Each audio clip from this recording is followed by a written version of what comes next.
बढ़ते आगे, पिछले 5 सेशन में मिड कैप और स्मॉल कैप शेयरों में दिखी है भारी गिरावट, एक तरफा वन साइडेड 5-5.5%।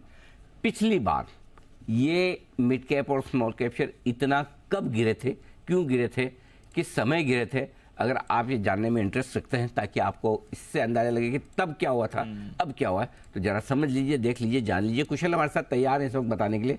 कुशल बताइए, इस बार कितना गिरे और पिछली बार ऐसा कब गिरे थे? पिछली बार ऐसा तो सर गिरे ही थे, इससे ज्यादा ही गिरे थे। अच्छा, नंबर वाइज वो शुभ शुभ बोलो।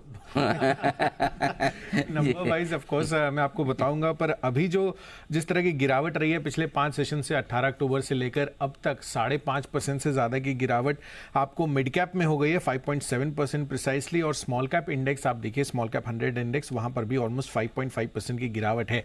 इसके पहले जो दिसंबर का महीना था, 19 दिसंबर से लेकर 23 दिसंबर के बीच, ये जो टाइम फ्रेम था 5 सेशंस का, इसमें 6% की गिरावट मिड कैप इंडेक्स में हुई थी, इसी मिड कैप इंडेक्स में, और स्मॉल कैप में लगभग 8.5% तक की गिरावट आई थी, 8.3%।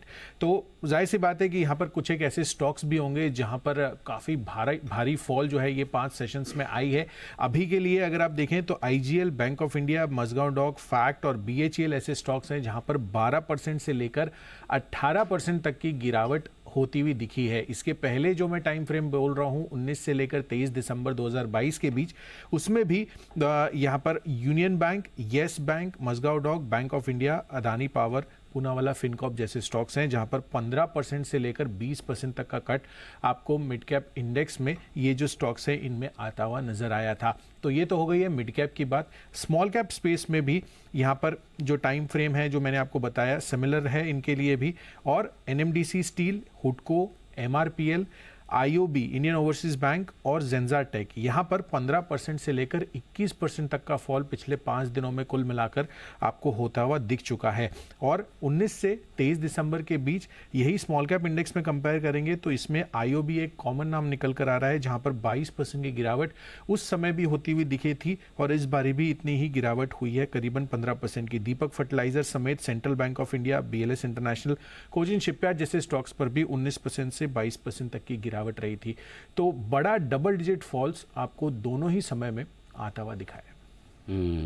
तो दिसंबर 2022 लगभग आप समझ लीजिए कितना, 10-11 महीने बाद, 10 महीने समझ लीजिए, 10 महीने बाद ऐसा बड़ा फॉल आया। ओके, और तब कितने गिरे थे?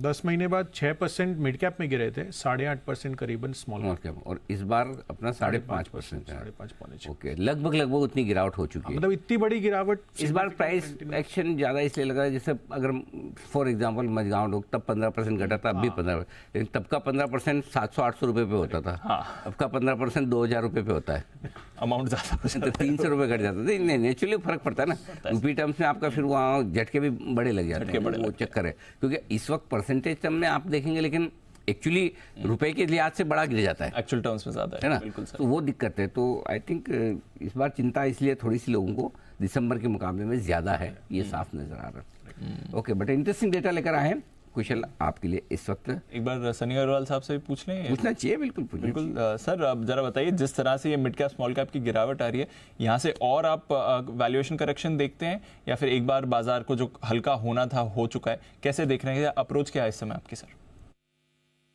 या डेफिनेटली कहीं ना कहीं यूफोरिया तो था ही मिड कैप स्मॉल कैप में, और जो करेक्शन हुआ है आई थिंक कहीं ना कहीं अभी भी स्टिल स्टॉक स्पेसिफिक एक्शन या पैसे बनाने के मौके तो है ही, बट आई मीन अगर किसी को मिड कैप स्मॉल कैप में बेट लगाना है तो still I think gradual accumulation he right way रहेगा, रादर देन डिप्लॉइंग पूरा मनी आज जाके आप डिप्लॉय कर दे, ऐसे ना करें, ग्रेजुअली डिप्लॉय कीजिए। मार्केट में कहीं ना कहीं वोलेटिलिटी रहेगी, ग्लोबल क्यूज निगेटिव चल रहे हैं, और जो अपॉर्चुनिटी है डेफिनेटली स्टॉक स्पेसिफिक या सेक्टर स्पेसिफिक रहेगी। अगर मैं जैसे बैंकिंग की बात करता हूँ तो फेडरल बैंक हो गया, करूर वैश्य बैंक हो गया, काफी अच्छे नतीजे आए थे, वैल्यूएशन में कहीं ना कहीं कंफर्ट है, तो एक अच्छा मौका है ऐड करने के लिए। कजारिया सिरेमिक जो कि अपने सेक्टर में एक लीडर है, फर्स्ट हाफ हालांकि उनका कमजोर रहा था वॉल्यूम ग्रोथ के एंगल से, सेकंड हाफ जो रहेगा कंपनी ने गाइड किया है कि काफी अच्छी वॉल्यूम ग्रोथ रहेगी। तो जहाँ आउटलुक काफी स्ट्रांग है जो मैनेजमेंट का अगले 6 महीने के ग्रोथ अर्निंग ग्रोथ के पर्सपेक्टिव से, वहाँ डेफिनेटली ग्रेजुअली पोर्टफोलियो में एक्यूमुलेट करने की राय रही। ग्रेजुअली एक्यूमुलेट करने की राय है, हालांकि आज तो कहीं पर भी आप रिलीफ देख नहीं रहे। हालांकि थोड़ा अभी निचले स्तरों से स्मॉल कैप इंडेक्स आपका सुधरा है, उतना खराब नहीं दिख रहा जितना शायद 15 मिनट पहले आपको बाजार दिख रहा था। फ्रंट लाइन पर अभी भी प्रेशर बना हुआ है।